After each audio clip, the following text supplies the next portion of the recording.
aquí en este caso, como son modificaciones de muy grande trascendencia, Bueno, sí, pero... que eso voy, nomás para que sigas, le Bueno, sigas sí, en la discusión, precisamente.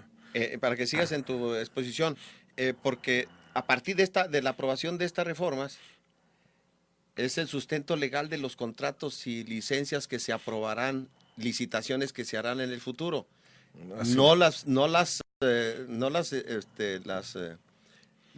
Las volverán, como estoy tratando de encontrar el término adecuado, el de las volverán ilegales por el sustento que se está dando, con el que Bueno, está mira, originándose. para allá iba precisamente. Desgraciadamente, como suele suceder también, la Suprema Corte de Justicia ha determinado que ese tipo de violaciones legislativas no invalidan la legalidad o la constitucionalidad de la reforma a la Carta Magna, que solamente en el caso de que se violara el quórum, o sea, la cantidad de diputados, que se aprobara un decreto que no fue, o sea, el dictamen de que fuera diferente al dictamen al cual, ¿cómo se llama?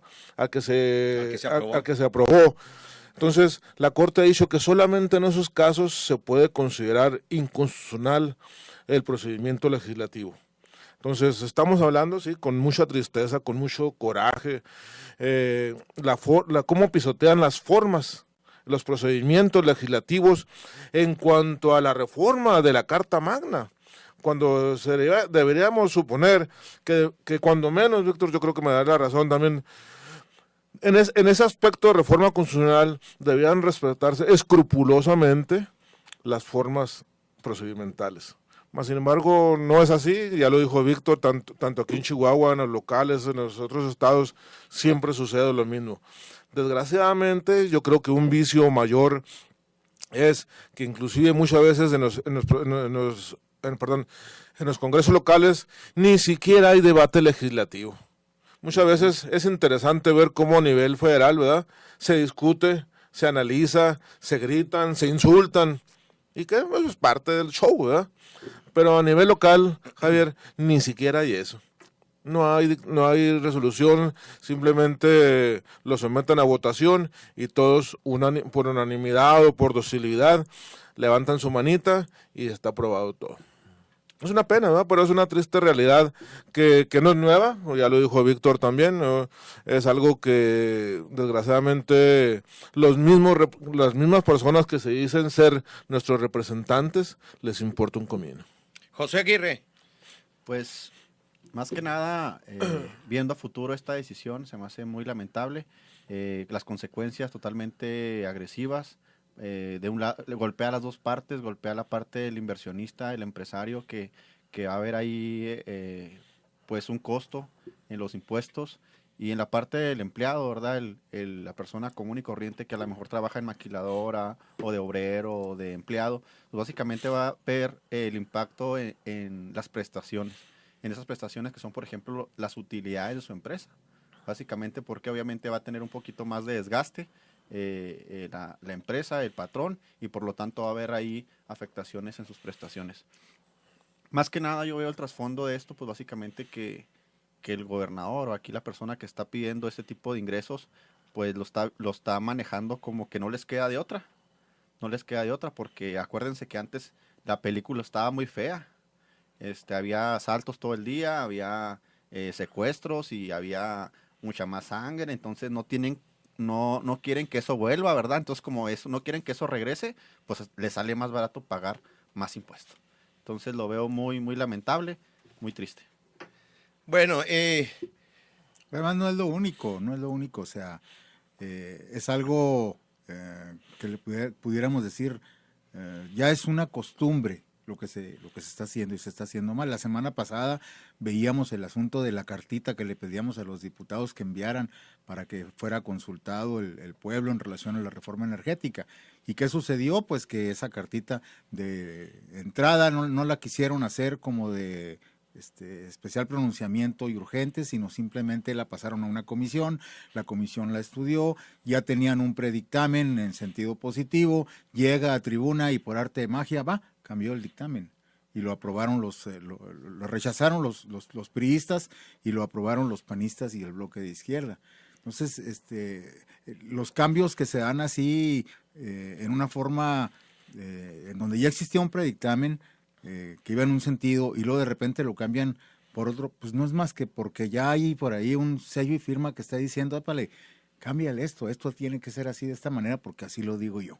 Y es lo que está pasando, no nada más a nivel del gobierno del Estado, perdón, sino a nivel nacional. Es lo que está pasando en México, ¿no?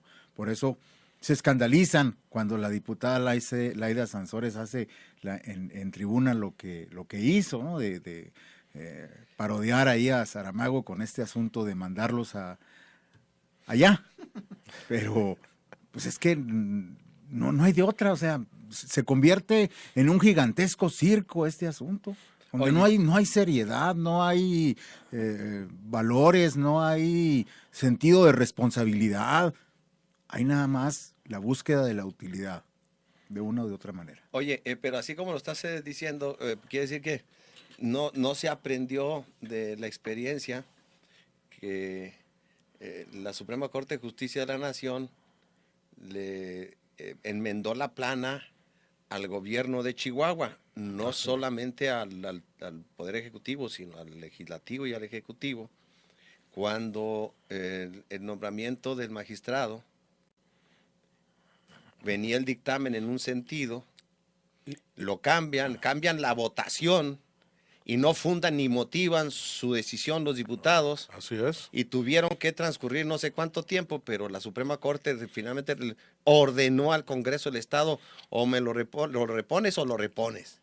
Sí, sí. Mira, ya teníamos el antecedente del magistrado Anchondo Paredes. Además, pero básicamente para nosotros, bueno, que ya estamos entendidos en cuestiones jurisprudenciales, es muy sencillo.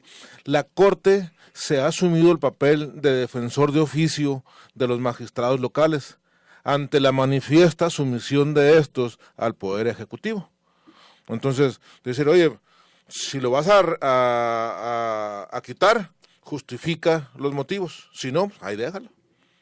Así es. Entonces, desgraciadamente las dos legislaturas pasadas que se abocaron en esos casos hablaron de una omisión en la Constitución del Estado, pero ni siquiera la han llenado. Ahí sigue el mismo vicio constitucional y que obliga que siempre que exista una revocación de un magistrado, acuda al amparo y la Corte le diga, ¿sabes qué? Lo que tú acabas de decir, me lo pones o lo pones o lo pones o lo pones. O te sales de ahí. Ya ves a Pancho Salcido, ya le andaban inclusive aplicando el desacato judicial. A esos tramos, a esos ridículos extremos ha llegado la postura de los ejecutivos en todos los estados, en todos los estados, no nomás Chihuahua. Es que no existe en realidad la división de poderes, ¿no? El poder ejecutivo, legislativo y judicial, como lo plantea el Estado, pues no es una realidad así. Todo el mundo se subordina al poder ejecutivo en la mayoría de los casos. Definitivamente es la triste realidad. Bueno, mientras se está resolviendo la reforma energética y tendremos oportunidad de comentarla, seguramente la próxima semana, el próximo viernes. Cuando tengamos el dictamen, ya para hablar más en claro. Sí, bueno, y el próximo viernes tendremos oportunidad de comentarlo. Vamos por la reforma política, que poco la hemos comentado en lo general en la ciudad de Chihuahua, porque los acontecimientos uno tras otro nos salen van empalmados, ¿verdad? No le han dado la autonomía suficiente. Esta de la ley de ingresos del gobierno del Estado, el impuesto sobre nómina, el desalojo de los vendedores ambulantes. Luego dijeron que encontraron una lista ahí de vendedores ambulantes ya como trabajadores, y luego ahí ya hay una polémica entre, bueno, el que fuera secretario del municipio de la anterior administración y la actual administración municipal. Bueno, pero vamos a la reforma política. Y Cortinas Murra, ¿cuáles fueron tus principales opiniones? Y luego vamos con Víctor Medina y José Aguirre en este aspecto de la reforma política. Pues empezar, no hay nada que esté interesante. Es un vil maquillaje electoral. Yo quisiera adherirme a tu artículo del domingo, Javier. Da rabia, da coraje, da vergüenza, da todo, coraje, le pierdes el respeto a los diputados, a los senadores. No tiene nada. Están introduciendo figuras electorales que realmente dan risa, ¿eh? Yo inclusive ahorita estoy preparando el artículo para tu revista Acerto y yo creo que si me das el espacio toda la revista, no me la acabo. Pero me va a dar vergüenza, ¿verdad?, de hablar de este tema, ¿eh? Definitivamente. Yo quisiera nada más decirte es que no eres diputado ni senador, por eso. Sí. De perdida regidor para que Ya te puedas perdida. reelegir 4